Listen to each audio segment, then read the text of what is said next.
Hi everyone, it's Jerry. I have a nice game to share with you from round 5 of the 2025 FIDE World Cup. This was played today, November 16th. On the white end, Sam Shankland, playing against Daniil Dubov. Alright, this is game 1 of 2 from tiebreak 1. Time controls are 15 minutes each, 10-second increment.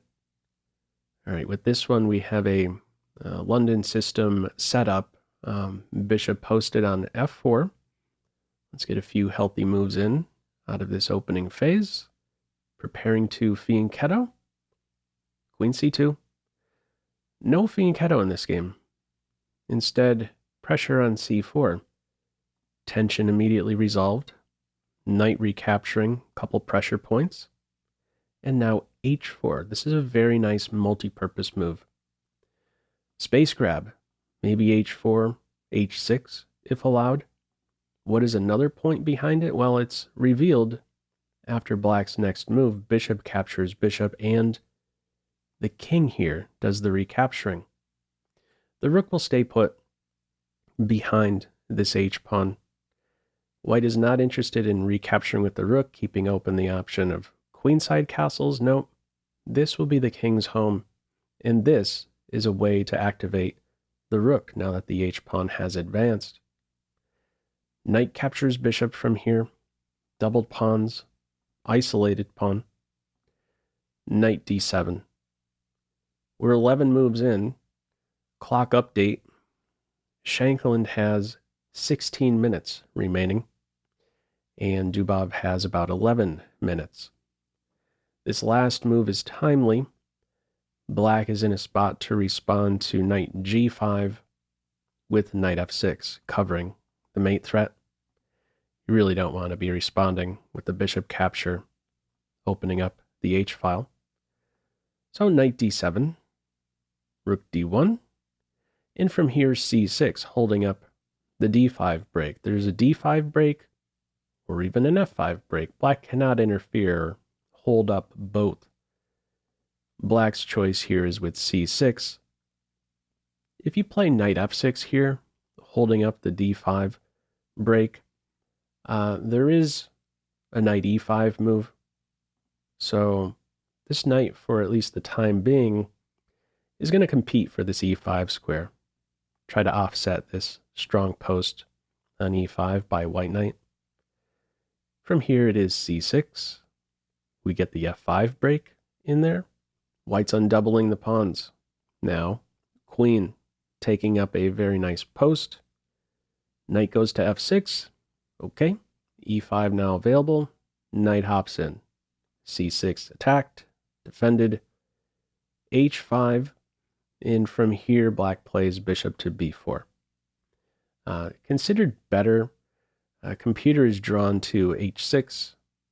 And then in response to a3, or a rook lift, it has its eye on bishop d6, some pressure on the knight, and black is a tick closer to, in some positions, moving the knight, which opens up this f6 square for the queen to offset this clearly better white queen post. Comparing these two. All right, black's approach is with bishop b4, rook h3, bishop for knight exchange, and white recaptures with the pawn, has an eye on advancing further, robbing a couple black pieces from that d5 square. Computer says to recapture with the rook, says it's slightly better to play in this way with some follow-up h6. Okay, white builds the center somewhat. B takes c, h6, c4, rook e8, and now g4. Okay, nearby, there can be this idea of a g5 break, and then this plan to double up on the g file.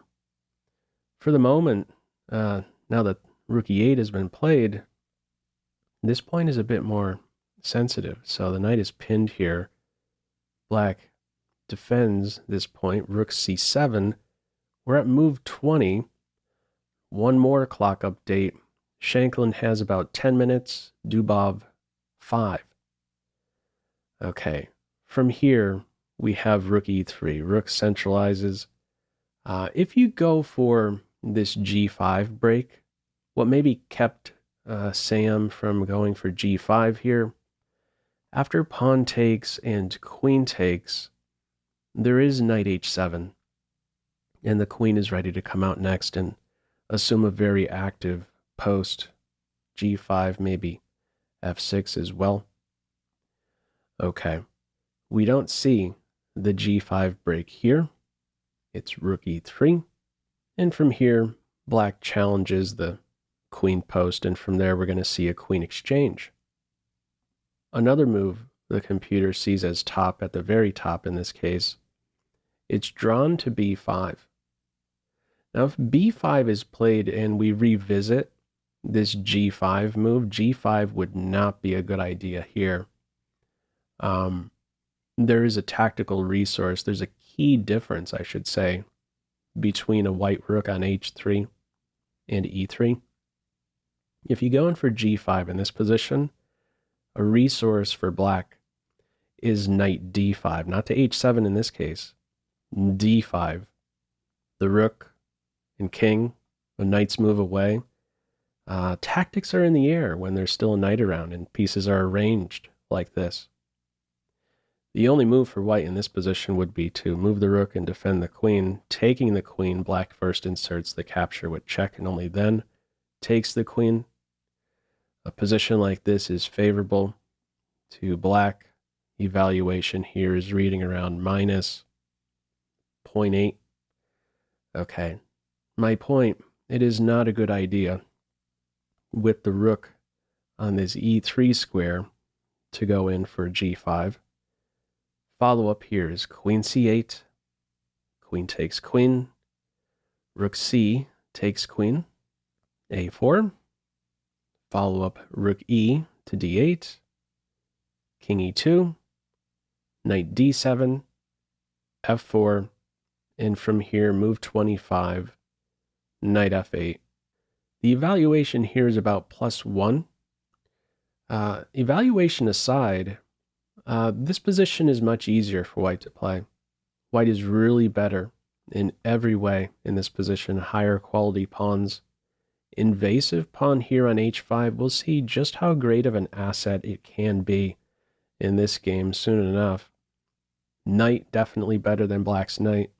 Nice central rooks, and finally this king, white king, will find it much easier to play an active role in this ending. All of black's pieces remain on the back rank. From here, we now work with a passed pawn that will have black's attention for pretty much the rest of the game. Check inserted, not an inconvenience in this case.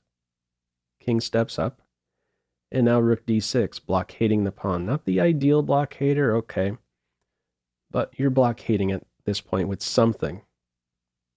White wants knight c4, rook d4 paves the way to remove the blockader. From here, black blunders, goes with knight h7, eyeing this f6 square.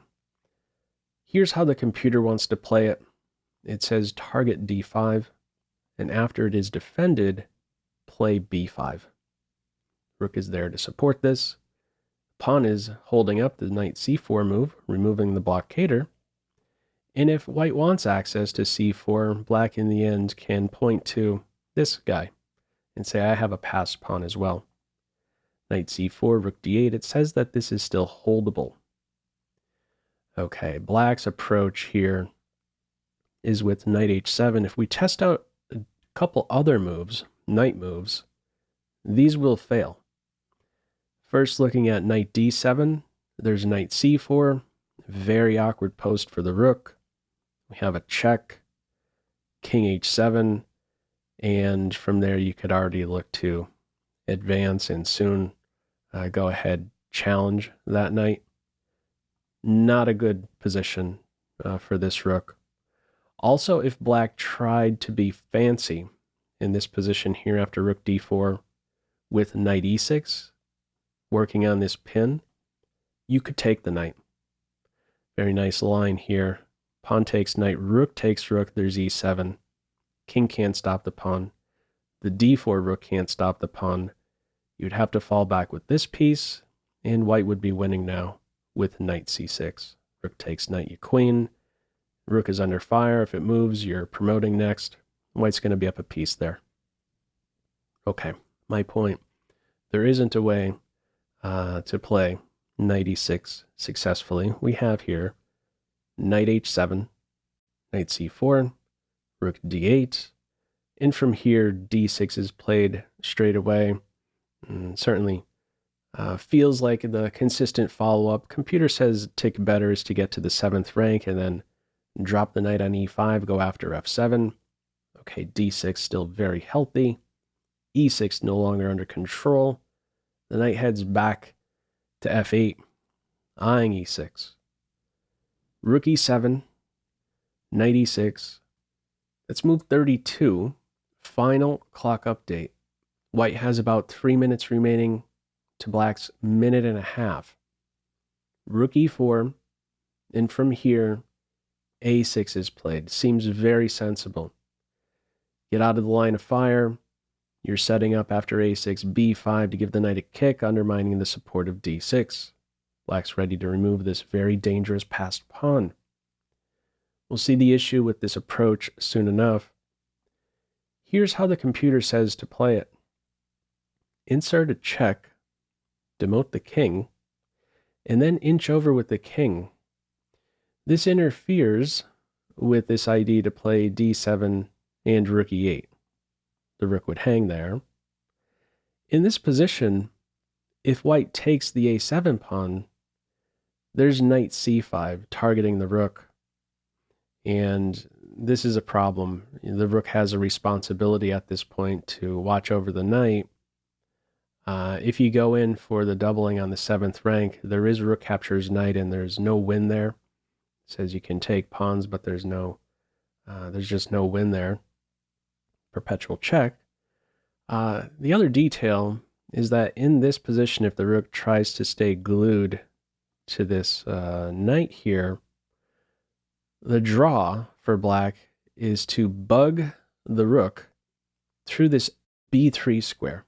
And I found this interesting. Initially, I was thinking, okay, this would be the repetition, knight bouncing to those two, rook to these 4th rank squares. Not so fast. If knight e6, it says king d2 is a move there, putting pressure on the rook. Okay, the way to bother the rook is with knight b3.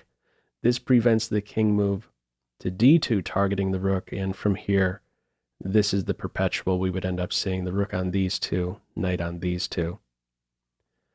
Okay, white does not come up with this approach. After knight e6, rook e4, black blunders with a6. Follow up now, d7, looking at promotion next. Rook check, king demoted, king f8, too late at this point. The winning path, winning idea, is to land the check, rook takes, pawn takes, king takes. Black is now in a pin, and this can be taken advantage of. f5, the winning way. From here, b5, a takes b, and from here, rook captures knight is played. Desperation at this point. There is no good reply at this stage. If you're simply recapturing on b5, we would see knight d6 check, not pawn captures knight. Black would be winning after rook captures knight. It says insert the check, and if this knight is going to die, let it die on the d6 square. This king will now no longer be around to stop this passed pawn. From here, e7, or even pawn captures pawn is winning. Take the pawn, rook c8. There's rook e8 there. Okay, white is winning this position. So, black's approach here to the capture is the exchange sacrifice, and white finishes this one off very nicely, forceful way, with a check, knight d8, rook c7, completely dominating the knight and king. Cut off. Black once more stuck on the back rank in this game. Also, this pawn is frozen. A pawn move will hang. G7, this pawn no problem. King ready to scoop it up. Clearly inside the box there. Black's approaches with King F8, G5. Now what? I love this finish, by the way, this ending. G5, Black's approach is to take on G5. If we consider a different move, let's say Black plays F6 here, an idea after G5 is to play F6. Creating multiple instances of tension will create passed pawns for each side on the king side, and white will emerge with a more dangerous passed pawn, pawn that has greater depth. If Black tried F6 in response to G5, check out this. That's going to hurt. What is this knight and king supposed to do for the rest of the game? A clear winning plan from here. I'm mapping out a ton of moves right now. There is nothing that Black can do that interferes with this very idea.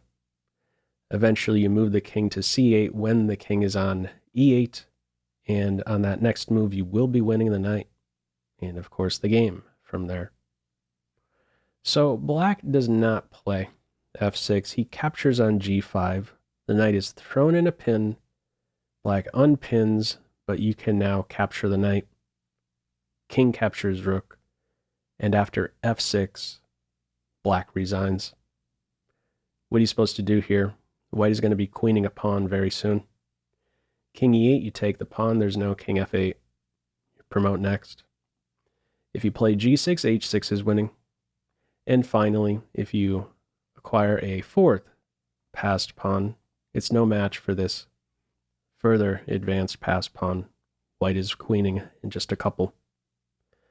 All right, this was a very nice game by Shankland, I gotta say. Out of this London system setup, bishop f4, h4 idea, rook lift, very nice play. Your thoughts with this one? Feel free as usual to leave any feedback to this video in the comment section below. I hope you enjoyed it and maybe took a thing or two away.